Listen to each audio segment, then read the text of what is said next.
I think this is an opportunity for Japan to own up to it, right? Yeah. You either own up to it or you deny it, and deny it is not going to look good. Not going to. And it's not just going to be Korea who knows about it anymore. Yeah.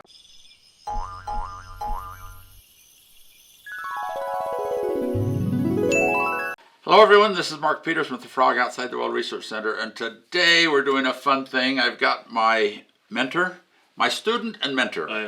Yeah, I don't know if I'm comfortable being your maybe though with YouTube, but he's the genius on YouTube. We just watched the first episode of Pachinko. We did. And you've read the book, so you know what's happening. Yes. And I haven't read the book, but we watched the first episode. And oh man, it's really a fun series. Yes. I'm looking forward to watching the rest of it. But we watched the first one, did a film on his channel.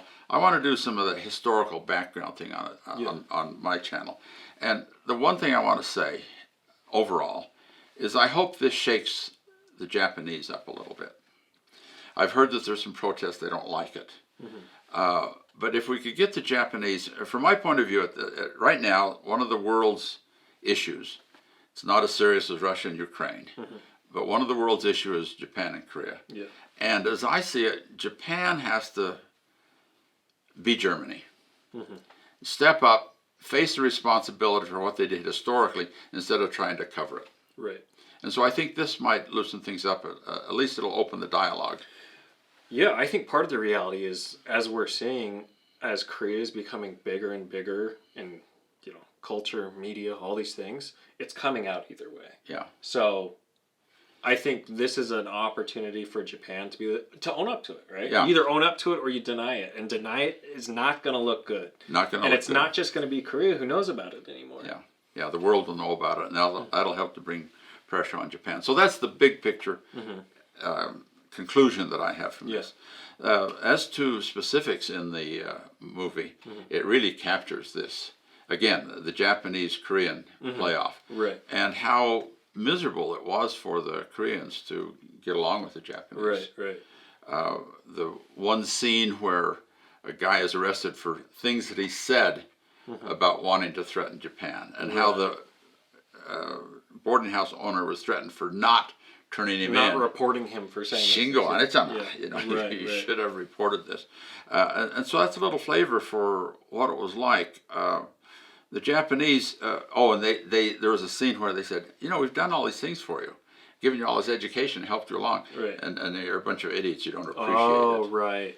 And see, that's the Japanese perspective, we've done all these things for you, which is sort of like the white man with the Navajo. Right. We've done all these things for you. We've helped you to Yeah. become a white man, whereas the Navajo want to be Navajo, Right.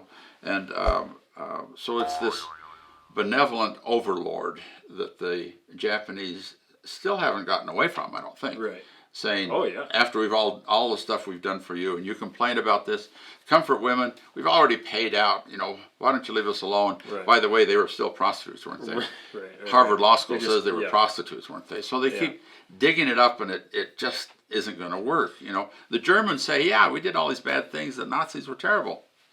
End of story. Right. That's all it is. That's all it is. And that's all that Japan would have to do. Yeah. One part that, from the show that I thought made a lot of sense is one of the Koreans says, he's like, they want us to be like them, but they'll never accept us as one of them. Yeah. And that's the exact story. I mean, that's what you see time and time throughout history. And they knew it. Yeah. They knew it. They knew they were pressured to be like them. Take on a Japanese name, but we know which names are really Korean names. Right. I found out that there's a Japanese name named Ando, long O sound, Ando. Well, those are Andong Kim that had to take on the name, so they take on Ando. Right. And there are a bunch of other Japanese names, and there are 200,000 Japanese names. Whoa. Lots of them. A lot. So a lot of them have these secret Kim. Anything with Kane in it is probably a Korean. Kanezawa or whatever is probably Korean. So there's ways of seeing who's really not one of us, even though they have one of our names. Yeah. So this perpetual second-class citizen. Right. And this perpetual looking down their nose is one of the things that this movie really captures well.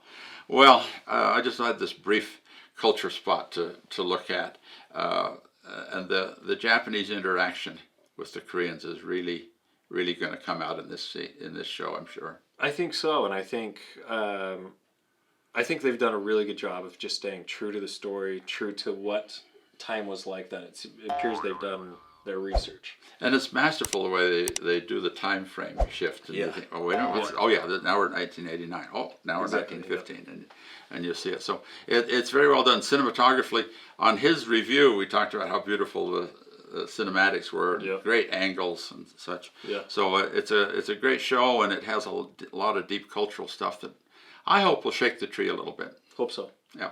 Okay. Well, that's it. We'll look forward to seeing you next time, and we might make one more at the end of this wrap to see how it. I'm anxious to see how it comes out. Yeah, and it might be fun to look at throughout historically how accurate it is and things Yeah. like that. I think that would be cool to recap at the end. It starts off with some very accurate flavor. Yeah. Yeah. Okay. Okay. See you next time. Bye. Bye.